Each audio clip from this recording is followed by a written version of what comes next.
Dr. Andy here with Coach Logan, and it is Wednesday, May 20th workout. So we're going to go over CX track again. Like I said, we're not going to be doing the HIIT one. You can still get access to that, but we're going to use the CX, and you can kind of modify some things here. We just had to think this would be a little bit more fun for you guys to do at home. So let's see what we can do here. So for our strength component for our CX workout today, we have 3 sets of dumbbell goblet lunges. So we're doing 6 per leg. That's what the 6/6 means. So you're going to hold this in a goblet position, so kind of a front rack goblet position. You're going to take a nice lunge out. You're going to step forward and tap that knee on the ground. As you see what Coach Logan's doing here, her back is nice and straight up and down, make sure that she's not collapsing forward with the weight and letting it pull her forward. So you're going to do 6 on each leg. You do 6 on one leg, then 6 on the other, or you can alternate back and forth. Totally fine. She's going to show you with the backpack. You do the same exact thing. If you want to go ahead and just don't like having that much in your face because of what you're using, you can also put the backpack on your back and do it. So at least we're adding more weight. Then you're also going to do a single arm bent over row, 10 per side. So again, we're going to get a nice athletic stance.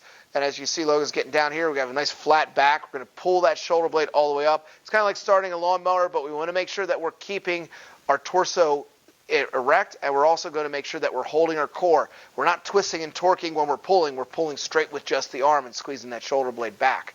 You're going to do 10 per side. You could also do it with a backpack by using a backpack and holding that and pulling that off the ground. So that's something that's easy to do. So you're going to get 1 minute rest between each of those sets, so for 3 sets. Then your next part of your workout is going to be 3 rounds for max reps. So we have a timed workout here, so it's kind of like an EMOM. So you're going to do 1 minute of dumbbell thrusters. So you can grab both your dumbbells now.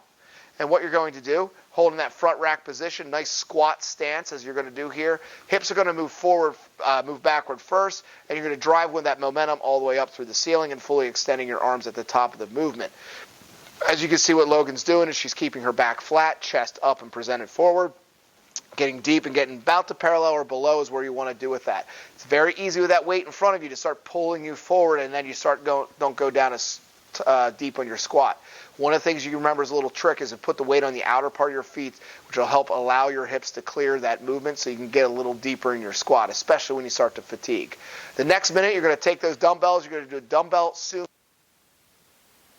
a wider stance that you just were squatting, and what you're going to do here is you're going to go down, going to tap one head of the bell, and you're going to pull up and keep those dumbbells close to your body by using the momentum of your hips firing to pull those dumbbells up, and then leading with your elbows up and keeping those dumbbells close to your body, and that's how you're going to be finishing that movement for 1 minute.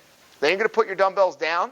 You do 1 minute of up downs. So going to go in that push-up position, kick your feet out, bring them back up, stand all the way up. Make sure you're standing up between movements, okay, when you're doing that. If you want to, you could also step out, step back in, but we want to try to get down to push-up position and back up. Then we're going to follow this up by a dumbbell push press for 1 minute. Again, all these movements are for 1 minute of max reps, so you can take your rest as you need. So push presses, a little bit of a hip hinge. We're going to be firing up and using that momentum to start the weight, and then finishing up with extending and squeezing those shoulders and finishing those arms next to your ears above your head. And then we're going to do 1 minute of jump rope, so either double unders or single unders.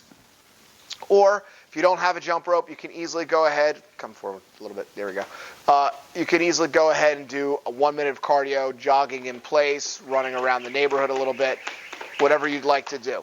And with this, you're going to follow this up with a 1 minute rest between rounds, not sets, rounds. So you're going to go through this and score this workout for reps. To recap our workout, we have a strength component for 3 sets. You're going to do 6 on each side of dumbbell goblet lunges. Then you're going to do 10 on each side of single arm dumbbell bent over rows. You're going to rest 1 minute between the sets for that. Then you're going to do 3 rounds for your max reps of 1 minute workouts of dumbbell thrusters, dumbbell sumo deadlift high pulls, up downs, dumbbell push presses, and then jumping rope with either double unders or fast singles. And you're going to rest 1 minute between rounds for 3 rounds, and you're going to score that as reps. So like the video, share and comment below. Enjoy.